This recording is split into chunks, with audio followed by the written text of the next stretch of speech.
ને બદનામ કરવાની વાત કરી રહ્યા છે કેટલાક ખેડૂતોનું કહેવું છે કે અંબાલાલ જે છે એ સચોટ આગાહી કરતા રહ્યા છે અને આગાહીકારોને બદનામ કરવાનું આ એક કાવતરું હોઈ શકે। જયંત પંડ્યાનું કામ જે છે એ ભુવાઓ અને જે પણ ખોટા તાંત્રિક બની બેઠેલા છે તેમને ઉજાગર કરવાનું છે, તો તેઓ તે કાર્ય કરે। ખેડૂતોને આ પ્રકારની જે આગાહીઓ છે એ ઘણી જગ્યાએ કામ લાગતી હોય છે, કૃષિ પાકોમાં આયોજન કરવામાં કામ લાગતી હોય છે। અંબાલાલ પટેલે કહી દીધું છે કે હવે તેઓ આગાહી નહીં કરે, કારણ કે તેમને આ પ્રકારે વારંવાર ચેલેન્જ મળતી રહી છે।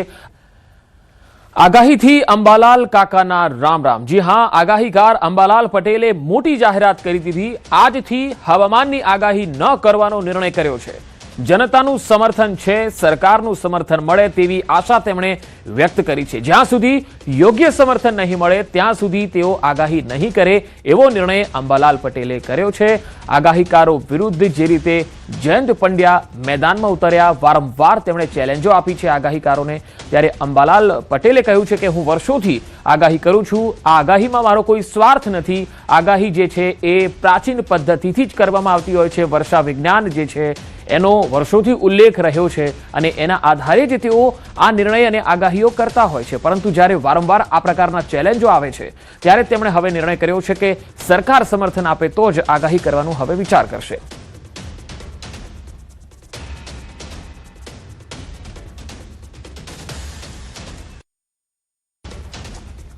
હવે અમે આ આગાહી આ મુંબઈ આ જે દખલગીરી અમે આગાહી બંધ કરીએ છીએ। હાલમાં તો સરકારશ્રીનો સપોર્ટ મળે, જનતાનો સપોર્ટ તો છે।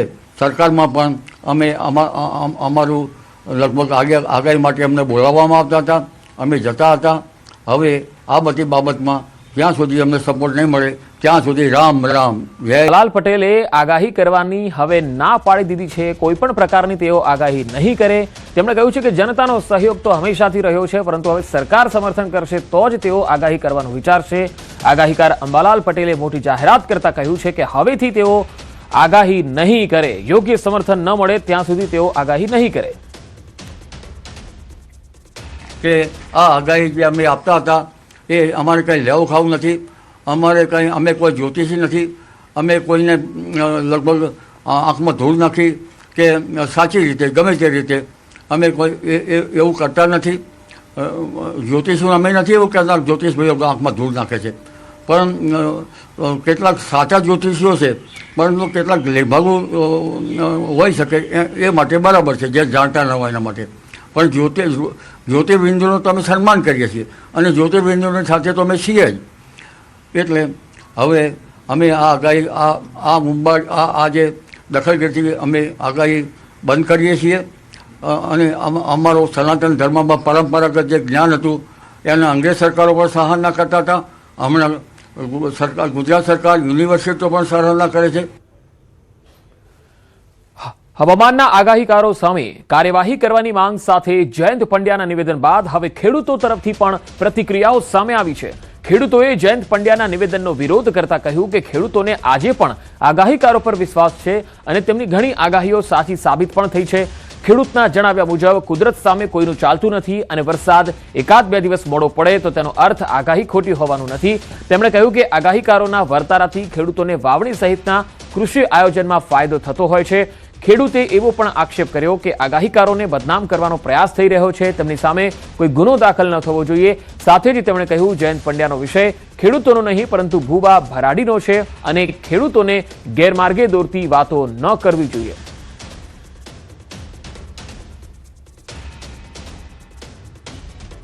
અને ફરિયાદની વાત કરે છે તો આમાં કયો ગુનો કર્યો છે આગાહીકારોએ કે ફરિયાદ થઈ શકે?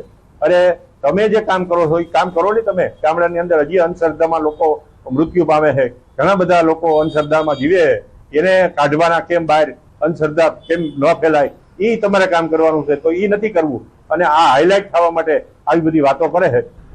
ના, આગાહીકારો તો સાચા છે। એ આગાહીકારો કહે છે એ પ્રમાણે તો વરસાદ થાય છે અને આ તો બધી કુદરતની વસ્તુ છે। એમાં કઈ જયંત પંડ્યા ન લે, એને જયંત પંડ્યા તો એને બદનામ કરવાનું કામ છે। એની ઉપર કોઈ કેસ ન થવો જોઈએ આગાહીકારો ઉપર કોઈ। પેલી મારી પ્રતિક્રિયા અત્યારે એ છે કે અત્યારે વિજ્ઞાન અને ટેકનોલોજીનો યુગ છે, પરંતુ આપણા શાસકો આ દેશની અંદર જેથી વિજ્ઞાન અને ટેકનોલોજી નહોતી તેથી પણ આવા આગાહીકારો જે ગ્રહ નક્ષત્ર અને હવામાનની સ્થિતિ વનસ્પતિ શાસ્ત્ર આ બધાનો અભ્યાસ કરીને આગાહી કરતા હતા એમાંથી એની મોટા ભાગની આગાહીઓ સાચી પડતી હતી અને આંબાલાલ કાકા અને બાકીના જે આવા આગાહીકારો છે એ પોતાના જ્ઞાનના કારણે આવી આગાહીઓ કરતા હોય છે એમાં કઈ ખોટું નથી અને આને કારણે મેં ભૂતકાળમાં પણ કીધું છે ને આજે ફરીથી કહું છું કે આંબાલાલ કાકાની આગાહીને કારણે ખેડૂતોને કોઈ ફાયદો નુકસાની નથી જતી ફાયદો થઈ છે કે ઘણી વખત એવું કહે છે કે ભાઈ વાવાઝોડું આવવાનું છે કમોસમી વરસાદ આવવાનો છે સૌરાષ્ટ્રની અંદર અત્યાર લગીમાં 4 વખત મને પાકું યાદ છે 4 વખત આંબાલાલ કાકાની આગાહીને કારણે ખેડૂતોએ એના ખેતરમાં પડેલા મોલને બચાવવામાં સફળતા મળી એટલે આંબાલાલ કાકાની આગાહીને કારણે ખેડૂતોને એ અંધશ્રદ્ધા નથી ફેલાવતા પરંતુ જયંત પંડ્યાની આ પ્રકૃતિ રહી છે જો બીજા કોઈ વિરોધ કરે કે ન કરે હું જયંત પંડ્યાનો એટલા માટે જયંત પંડ્યાને સૌથી કદાચ નજીકથી ઓળખતો તો હું ઓળખું છું એટલા માટે કે જયંત પંડ્યાને હું એક દિવાલે ફક્ત 1.5 ફૂટની દિવાલ એના અને મારા ઘરની વચ્ચે છે હું જયંત પંડ્યાને સારી રીતે ઓળખું છું અને જયંત પંડ્યાને પણ તમારા માધ્યમથી વિનંતી કરું છું કે જયંતભાઈ આવી પ્રવૃત્તિ રહેવા દો તમે અંધશ્રદ્ધા સામે જે લડાઈ કરો છો એમાં અમે તમને સપોર્ટ આપીએ છીએ પરંતુ આ અંધશ્રદ્ધાની વાત નથી કે આ જે વાતાવરણ છે તો અત્યારે વિજ્ઞાન ટેકનોલોજીને કારણે અલ નીનોની આગાહી પછી પણ સૌરાષ્ટ્રની અંદર સારા વરસાદો થયા છે એ ટેકનોલોજીએ પણ આગાહી કરી હતી છતાં પણ એને નિષ્ફળતા મળી છે પંકજભાઈ લલિતભાઈ તમે તો ધોરાજીમાં એક જનપ્રતિનિધિ તરીકે પણ કામ કરી ચૂક્યા છો અને વર્ષોથી તમારો અનુભવ પણ સારો રહ્યો છે રાજકીય ક્ષેત્રમાં તો આવી જગ્યાએ અચાનક જયંત પંડ્યાને આગાહીકારો સામે ચેલેન્જ આપવી પડી ઘણા ખેડૂતો એવું કહે છે કે જયંત પંડ્યા ખોટું કહે છે ખેડૂતોને તો આગાહીકારો અને અંબાલાલ પટેલ જે બોલે છે એનાથી ઘણો ફાયદો થયો છે તો અચાનક શું જયંત પંડ્યાને કોઈએ ભરમાવ્યા છે એટલા માટે તેઓ ચેલેન્જ આપતા થઈ ગયા ખેડૂતોનું આવું કહેવું છે જયંત પંડ્યાને કોઈએ ભરમાવ્યા નથી હું આપને જ કહું કે આપે જયંત પંડ્યાનું નામ અને જયંત પંડ્યાની આ કારણે તમે મીડિયા ચલાવો છો ઘણી વખત જયંત પંડ્યા પ્રતિદિના ભૂખ્યા માણસ છે એટલે કાંઈક ને કાંઈક એવા સ્ટન્ટ કરે કે જેને કારણે મીડિયાની અંદર અવારનવાર ચમકતા રહ્યા બહુ ચોખ્ખી અને સ્પષ્ટ વાત છે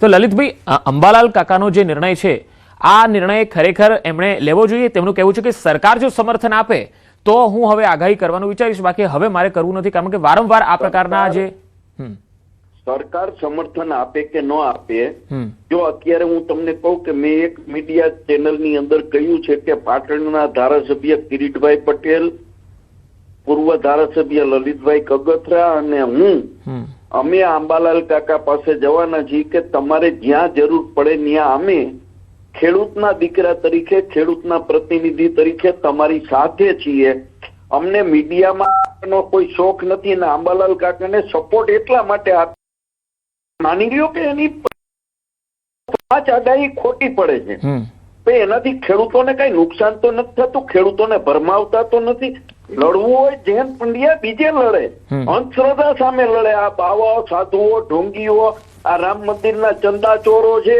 એની સામે લડે ને અંબાજીમાં નકલી ઘી આવે છે ઘીની પ્રસાદ વેચાય છે એની સામે લડે પણ લલિતભાઈ આંબાલાલ કાકાની સામે લડવાનો મતલબ જી લલિતભાઈ જે રીતે આપ કહી રહ્યા છો ખરેખર જો જયંત પંડ્યા છે આ પ્રસિદ્ધિની ભૂખમાં અંબાલાલ પટેલની સામે જ આવી જાય અંબાલાલ પટેલનો ભોગ લઈ લે એ કેટલું યોગ્ય જો હું એટલા માટે કહું છું કે આંબાલાલ પટેલ અત્યારે ગુજરાતની અંદર ફેમસ આગાહીકાર તરીકે એનું આવે છે કે આંબાલાલ કાકે તમે જોયું હોય છે કે સોશિયલ મીડિયાની કોમેન્ટની અંદર કે સોશિયલ મીડિયાની અંદર આંબાલાલ કાકાને કોઈ ને કોઈ વાયરલ કરતા રહેતા હોય કે ભજીયા બનાવવાનું સામગ્રી લઈ લ્યો આંબાલાલ કાકાની આગાહી છે એવા સોશિયલ મીડિયાની અંદર અનેક પોસ્ટો છેલ્લા 2-3 વર્ષથી આવે છે. આંબાલાલ કાકા પ્રસિદ્ધ માણસ છે.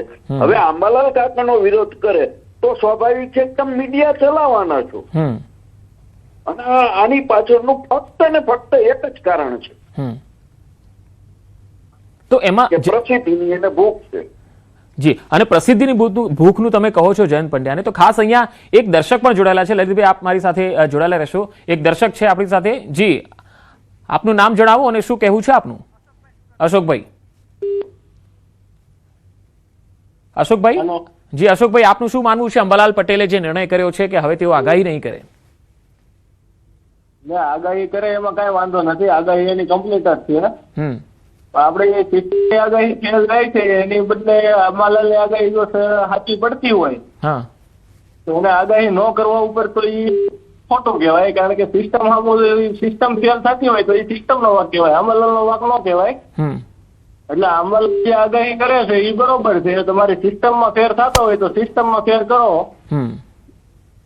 આપણું કેવું એવું છે કે તમે સિસ્ટમ આખી અંબાલાલને પ્રેશર કરો, અને એ કાકા બિચારા તો ખેડૂત માટે સારું કરતા હોય ને એને એવો નિર્ણય લેવો પડતો હોય તો એ અંબાલાલની મૂર્ખામી ન કહેવાય, એ સિસ્ટમની મૂર્ખામી કહેવાય, અને સિસ્ટમની અયોગ્યતા કહેવાય કે ભાઈ તમારી સિસ્ટમ સામે ફેલ, અંબાલાલ તમારી સિસ્ટમ ફેલ કરે છે. બરાબર. એટલે તમારું એ કહેવું છે કે હવામાન વિભાગ જે સરકારનું એક ઓફિશિયલ વિભાગ છે, ડિપાર્ટમેન્ટ છે, એમાંથી સચોટ આગાહીકારો સાચા નીકળે અને એ લોકો એડવાન્સ જાણકારી આવી આપે તો આ પ્રકારની જાણકારીઓ જે છે એ આગાહીકારો છે એમને આવી આગાહી કરવાની ન થાય. જી અશોકભાઈ, આપ અમારી સાથે જોડાયા, આપનો આભાર.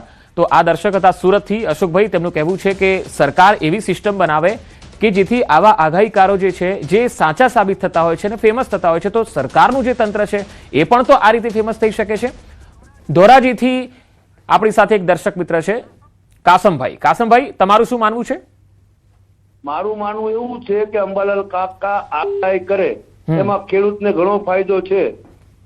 એટલે જયંતભાઈ કહે છે કે નુકસાન થાય છે ખેડૂતોને, એમને વાવણી કરી દીધી છે, એના મંતવ્ય છે, એનું હિસાબ છે. હું અંબાલાલ કાકાને માનું છું. બિલકુલ બિલકુલ. એટલે મારે કોઈ વાડી, મારે કોઈ ખેતર, મારે કોઈ જમીન કાંઈ નથી. હું જ્યારથી જોતો હોઉં છું કાકા ત્યારથી એની આગાહી ભલે ખોટી પણ હોય એવું નથી કાંઈ, એ તો સિસ્ટમ ઉપર જતું હોય, વધારે પડતો ફાયદો ખેડૂતને થાય છે. બરાબર. એટલે અંબાલાલે આગાહી કરવી જ જોઈએ. બચાવ થાય છે, ઘણો ફાયદો થાય છે ખેડૂતને. જે તે ટાઈમમાં નુકસાન થતી હોય ને માવઠાનું આવે ત્યારે એ આગાહી. જી જી, આભાર અમારી સાથે જોડવા માટે. દિલીપભાઈ સખિયા આપણી સાથે જોડાયા છે. દિલીપભાઈ, અંબાલાલના નિર્ણય સાથે તમે કેટલા સહમત છો? શું એમને આગાહી ન કરવી જોઈએ કે કરવી જોઈએ? ખૂબ મહત્વની વાત હોય ખેડૂતો માટે તો તે છે પાણી. આમ કહેવાય ને કે આ ધરતી ઉપર જગતના તાત છે કે જેને છાતીના 2 બટન ખુલ્લા રાખીને હાલવાની છૂટ હોય છે, કારણ કે એ અન્નદાતા છે. અન્નદાતાનો કોઈ મહત્વનો વિષય તે છે પાણી. ભાઈ જયારે વરસાદ પડે ત્યારે ખેડૂતનો દીકરો એમ કે કાચું સોનું પડે. આવું કિંમતી અને અમૂલ્ય વસ્તુ જયારે વરસાદ પડતો હોય ને ત્યારે 2 પાસા હોય. આ ધરતી ઉપર વરસાદ પડવાથી કોઈ રાજી થતો હોય તો એ ખેડૂતનો તાત છે, પરંતુ છેલ્લા 5 વર્ષથી આ કમોસમી વરસાદ, અતિવૃષ્ટિ અને ક્યાંક ને ક્યાંક વાતાવરણની અંદર ખૂબ ભયાનક પલટો થયો છે. અને જયારે પણ વરસાદ પડે ત્યારે મોટામાં મોટો ફાયદો પણ ખેડૂતને છે અને નુકસાની પણ ખેડૂતોને છે. આવા સમયે જગતના તાતને એડવાન્સ જો માહિતી મળે ક્યાંક ને ક્યાંક કોઈ વ્યક્તિ દ્વારા, તો જે વરસાદી અથવા કમોસમી વરસાદ અથવા અતિ વરસાદ કે ઓચિંતો કોઈ પણ વરસાદ આવવાથી જગતના તાતને જાણ થાય ને તો એની તૈયારીમાં રહીએ. ક્યાંક ને ક્યાંક એને બચવાના પ્રયત્ન થાય, એની જણસ બચી શકે, એની લણણીમાં કઈ 2-5 દિવસનો ફેરફાર કરી શકે છે. તો આંબાલાલજી જે પણ માહિતી આપતા હતા, હું એમ કહું કે આ સમયમાં એ બાપને ભગવાન નથી પણ ક્યાંક ને ક્યાંક સત્યની નજીક થઈ. તો આવા વ્યક્તિએ જે પણ એની કોઠાસૂઝ હોય અથવા એની પાસે કોઈ ગણતરી હોય અથવા એની પાસે કોઈ પણ જ્ઞાન હોય અથવા કોઈ ઈશ્વરીય શક્તિ હોય, એના થકી જે જાહેરાત કરી રહ્યા છે તો એનાથી ક્યાંક ને ક્યાંક ખેડૂતોને ફાયદો છે. આમાં નુકસાની